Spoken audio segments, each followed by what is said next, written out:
Lucifer was a series I felt for a while I should probably get into, but I didn't get into it for a very long time.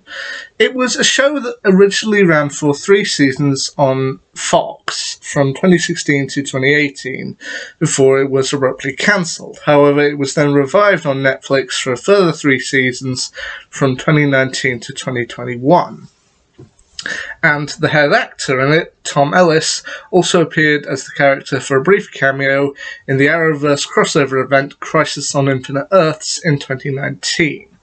So, once again, this was a series that was on my radar for a little while, and I eventually felt, you know what, I think now's the time. I bought season 1, I stuck it in, I watched it through, and it is a series I felt I legitimately enjoyed. So, what's the premise?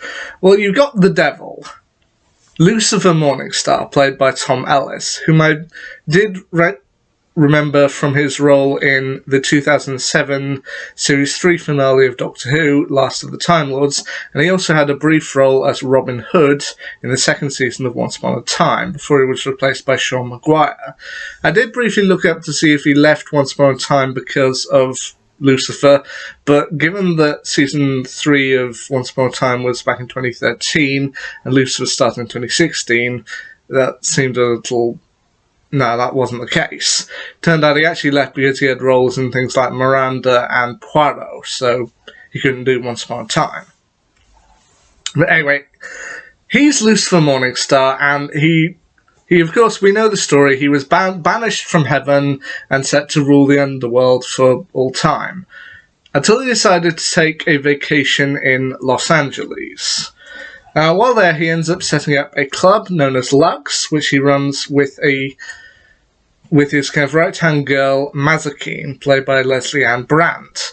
However, then he ends up meeting a woman named Detective Chloe Decker, played by Lauren German, and she's a police detective. And while every other woman who Lucifer meets seems all too willing to throw themselves on him, Decker seems remarkably resistant to him. In fact, most of the time she finds him repulsive and just goes, oh no, and she seems legitimately resistant to his charms, which Lucifer can't quite understand. But he ends up assisting her on cases of various homicides and helps her to solve crimes. Along the way, they have certain other characters who they run into, including Chloe's ex-husband, Detective Dan Espinosa, played by Kevin Alejandro, whom Lucifer playfully refers to as Detective Douche. Lucifer's brother, Armenadil, played by D.B. Woodside, who I remembered from Buffy the Vampire Slayer, who is on a consistent quest to try and get Lucifer to return to hell. I already mentioned Mazikeen, but then you've also got Chloe and Dan's daughter, Trixie Espinosa, played by Scarlett Estevez, a therapist whom Lucifer sees on a daily basis named Dr. Linda Martin, played by Rachel Harris, and the last one I feel that's relevant for season 1 is another detective named Malcolm Graham, played by Kevin Rankin. And I'll be honest, while at the start I do set up Malcolm quite well, and it's established he's in a coma as a result of another case involving Chloe and Dan, which supposedly Malcolm was a cop kind of caught up in some... He was corrupt, basically, and when Chloe was spying on him, while he was doing a deal with someone else, he was about to kill her, but then was shot by Dan and ended up in a coma.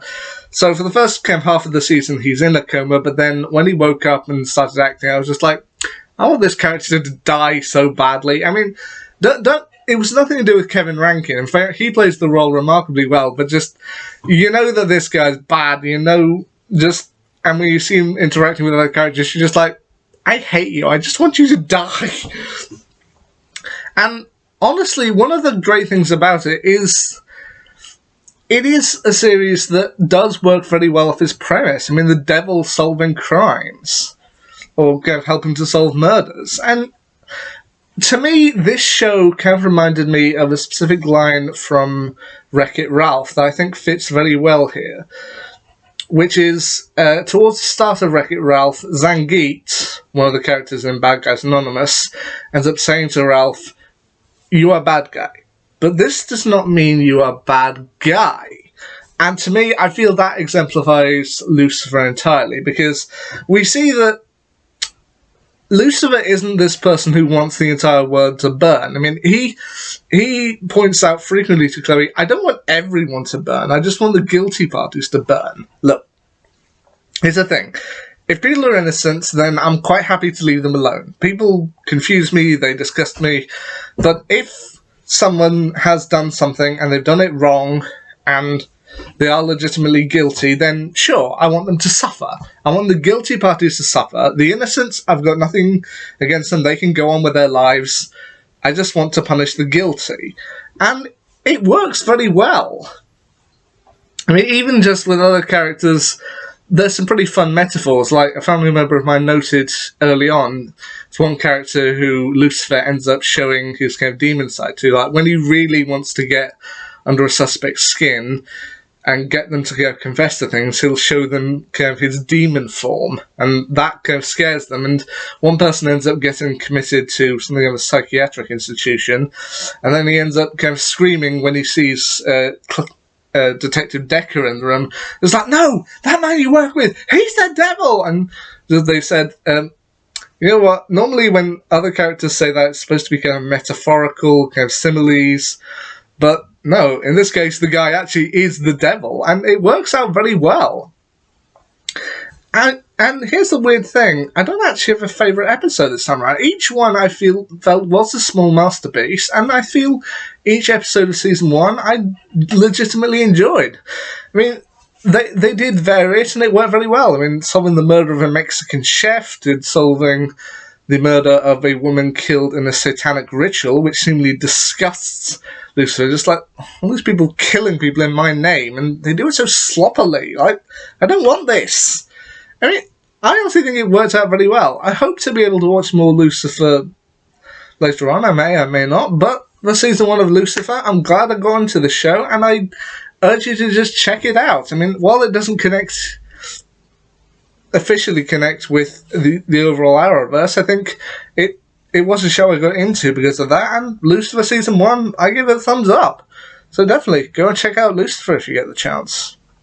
Anyway, that's my quick review of Lucifer Season 1. Till next time, see ya.